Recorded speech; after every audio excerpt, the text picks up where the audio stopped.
নমস্কার আপনাদের সকলকে শুভ্রাস কিচেনে আজকের রেসিপি হচ্ছে সয়াবিনের পকোড়া। আশা করি আপনাদের রেসিপিটা ভালো লাগবে। পুরোটা দেখার জন্য অনুরোধ রইল। এটা পুরোপুরি কিন্তু নিরামিষ একটা রেসিপি। আপনারা সবাই ঘরে কিন্তু এটা অনায়াসেই ট্রাই করতে পারেন। প্রথমে আমি একটা কাচের বোল নিয়ে নিলাম, তাতে আমি একটা সেদ্ধ করা আলু দিয়ে দিলাম। তারপরে আমি কিছুটা সয়াবিন আমি সেদ্ধ করে নিয়েছিলাম এবং সেটা আমি মিক্সিতে ঘুরিয়ে নিয়েছি এবং এর মধ্যে আমি সেটা দিয়ে দেব। তারপরে আমি সেটাকে ভালো করে আলুর সাথে মাখিয়ে নেব।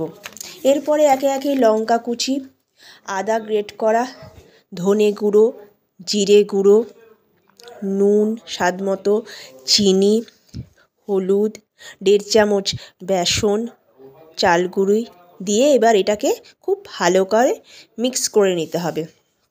ভালোভাবে মিক্স করে নিলে তাহলে আপনাদের অনেকটাই সুবিধা হয়ে যাবে। ভীষণ চটজলদি রেসিপি। সন্ধেবেলা এটা আপনারা চায়ের সাথে অনায়াসেই ট্রাই করতে পারেন। এরপরে কড়াইয়ে বসাবো।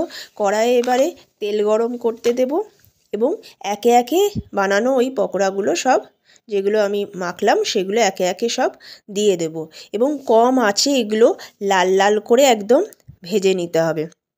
কম আঁচে রাখলে তাহলে পুড়ে যাবে না, একটু হালকাভাবে নাড়তে হবে এবং যখন এগুলো লাল লাল হয়ে যাবে আমি এগুলো তুলে নেব। দেখুন কি সুন্দর হয়ে গেছে ভাজা। একদম চাল গুঁড়ি দেওয়ার জন্য জিনিসটা একটু মুচমুচে হয়েছে। একদম গরম গরম চায়ের সাথে কিন্তু দারুণ লাগবে।